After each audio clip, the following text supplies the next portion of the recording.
Hi, Kirsty here. So today I want to ask you this question. Are you sick to death of trying to set a new intention, a new goal, and it just not coming to fruition? Do you want to know why you keep sabotaging yourself? Well, I'm going to share with you today why and how you can overcome that. But before I do, don't forget to subscribe below. There's a little button, and of course, press that little bell. And underneath, if you've got any questions, do ask, and of course, just introduce yourself and say hello. That'd be fab. At the end of this today, I'm going to share with you a couple of exciting things. So the first thing is I've got a free download, and I've got some incredibly wonderful news, which I'll share with you at the end. Before we jump in, don't forget to subscribe, just press the little bell below, and of course do share this with any friends and comment and like and do all that jazz.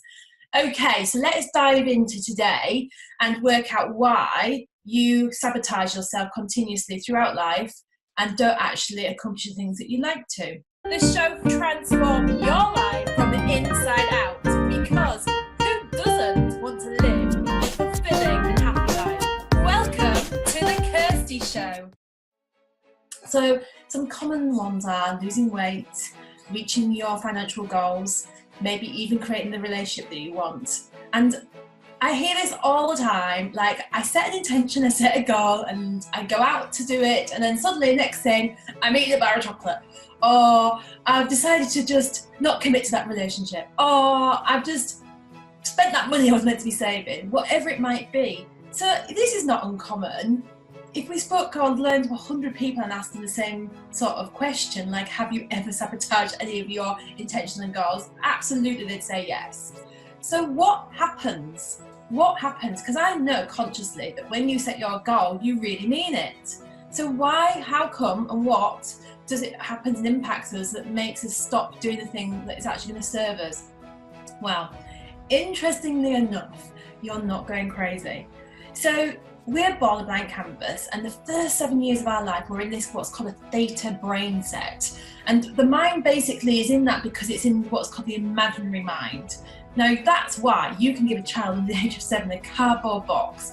One minute it'll be a car, next minute it'll be a house, then it'll be some sort of planet. It's incredible. They'll just use that box and turn it and make it into amazing things with their imagination, and it's because they're in this theta state.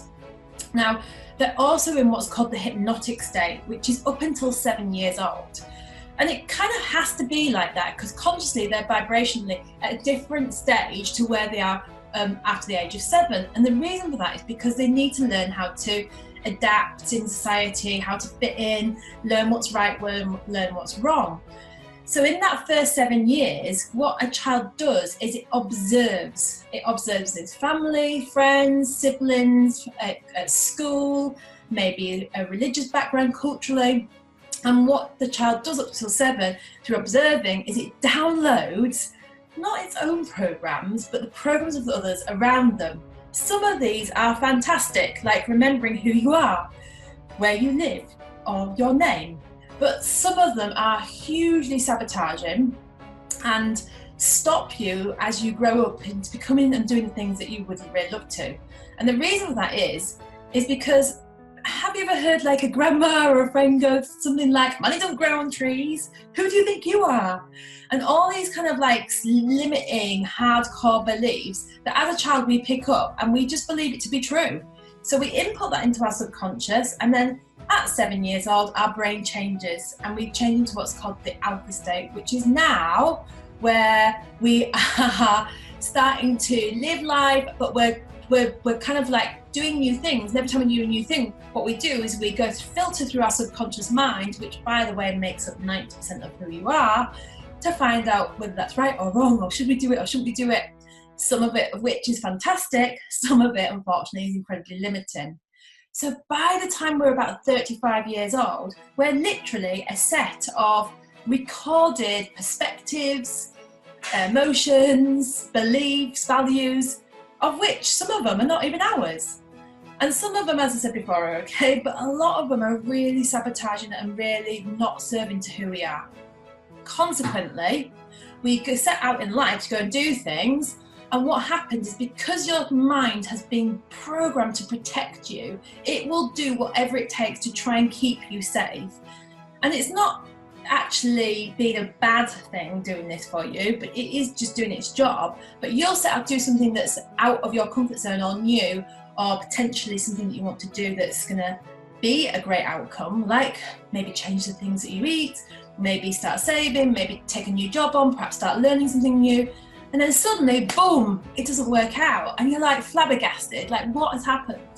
And basically your subconscious mind unconsciously has sabotaged you by lulling you back into that safety and security of what you've always done, because it wants to protect you.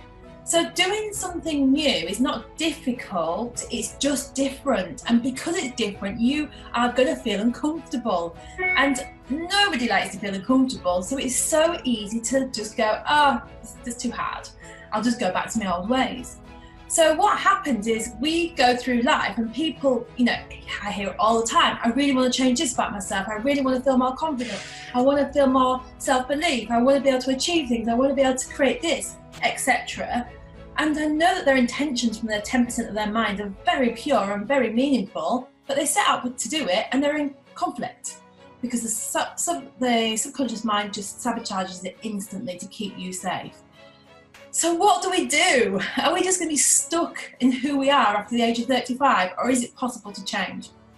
Well, the good news is absolutely you can change, but unfortunately you can't do it in the same ways how you got into this, because you aren't in the same state. Your brain is working a different way. So the only way we can change things is by undoing repetition, which is why when you're like a teenager or primary school and you're doing like your times tables, the only way that they will go in is when you just keep doing them over and over and over and over again. And actually the reason for that is because our brain is like amazing and we will learn things through connections. And so when we learn something new, it literally goes from 1,300 connections and doubles to 2,600 connections. But if we don't repeat that information in our mind within a few hours or at least a day, what happens is it's lost. So the only way we can create new connections in our brain is by repetition. So literally, if there's something in your life that you don't want or you'd like to change, the only way you're going to be able to change that is by changing your behavior. And when you change your behavior, you'll change the connections in your brain, and then it will become a new habit. It will become a new way of how you are, how you live.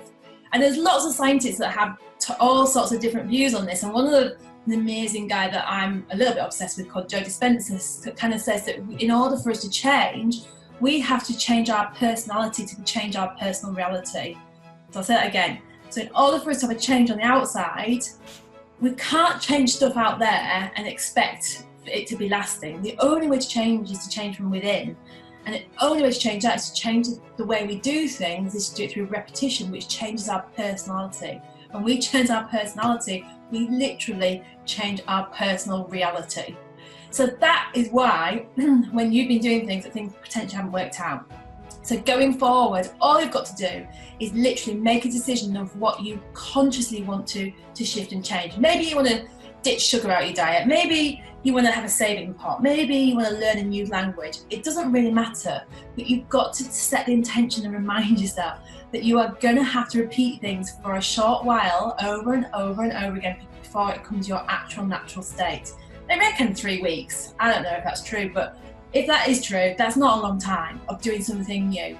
So for a few weeks, it's going to be uncomfortable. And after that, it becomes your normal personal reality. So go and have a go at that. And please do share with me if you're having, what successes you're having. I'd love to hear that. So let me tell you my exciting news. First things first, I've got a free download, which is literally about how to overcome and live with stress and anxiety. And there's just a little cheat sheet you can download. And I've also got coming up very shortly a free over 5 days training on Facebook Live, where I am going to literally share with you some of the Ruta Davey techniques, which is a technique that I've created over the last decade, on how to dissolve, ultimately, anxiety and stress within 4 weeks. So it's over 5 days, and it's literally like an hour a day, something like that.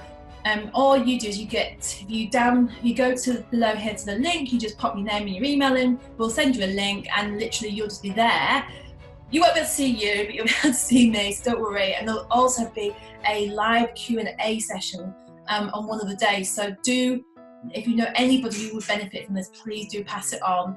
And of course, you're welcome to come too. So do just press that button below. But before you go, don't forget to subscribe. Don't forget to press that little bell. Please do share.